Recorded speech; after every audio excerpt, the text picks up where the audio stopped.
It was Friday, June 14th, 2024, at exactly 7:46 p.m. when the last client walked into Polished and Perfect, a trendy nail salon tucked in the heart of Savannah, Georgia's historic district. The salon had a warm glow, soft jazz playing from the ceiling speakers, the faint scent of lavender hand cream in the air, and the sharp yet oddly comforting smell of acetone clinging to the walls. The salon was run by Marisol Vega, a perfectionist nail tech in her early 30s, known for her immaculate French tips and no-nonsense work ethic. That evening, her final client was Charlotte Price, a 42-year-old real estate agent famous in town for closing million-dollar deals and showing up everywhere with a new luxury handbag. Charlotte was the kind of client who tipped well, but always carried an air of gossip. Her nails were just as much about business deals as they were about appearances. At exactly 8:03 p.m., as the evening heat still pressed against the windows, Charlotte leaned across the manicure table and whispered something to Marisol. No one else heard what it was, but the salon's security camera caught Marisol's shocked expression, a flicker of disbelief, followed by something darker, like worry. Charlotte laughed it off, sipped her champagne, the salon offered complimentary glasses on Fridays, and held out her hand for the final topcoat. That was the last time anyone saw her alive. The next morning, Saturday, June 15th, 2024, 6:12 a.m., a jogger found Charlotte's body floating near the Savannah Riverwalk, dressed in the same coral sundress she wore to her nail appointment. Her nails were freshly painted, a flawless deep crimson, not the soft pink she'd requested. Detective Elena Monroe, 39, was assigned to the case. She was sharp-eyed, coffee-fueled, and had a reputation for noticing the smallest details others overlooked. When the crime scene photos hit her desk, the first thing she clocked was the nails. Perfect, glossy, blood-red polish. Too perfect. Almost staged.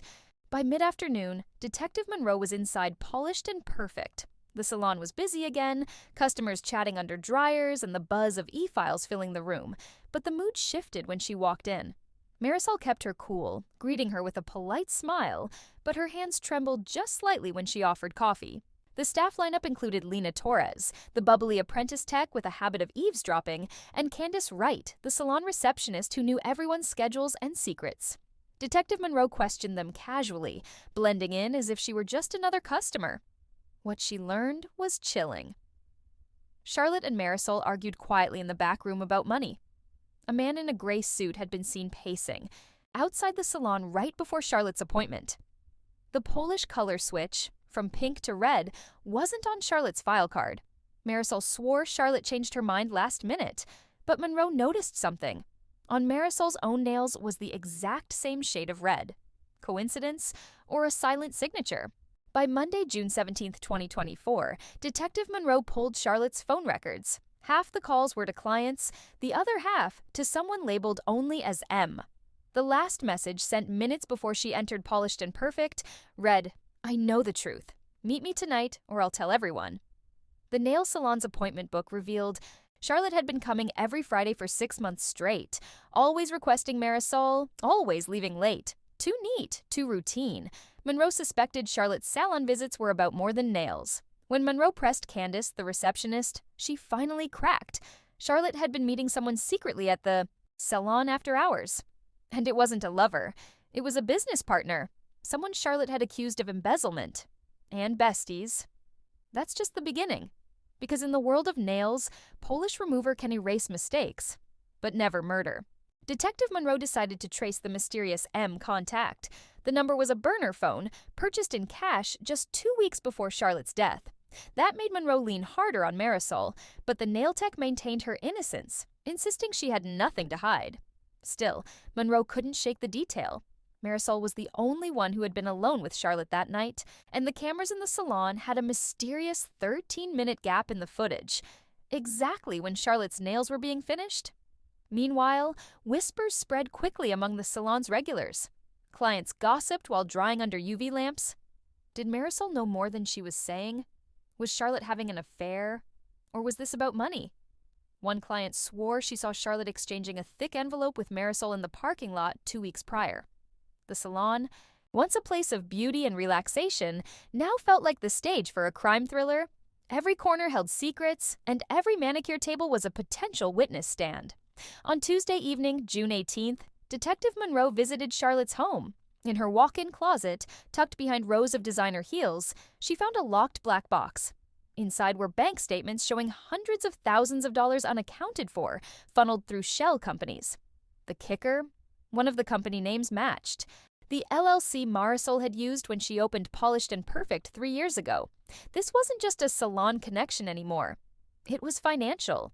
Back at the salon, Monroe confronted Marisol with the documents. The salon owner's cool exterior cracked for the first time.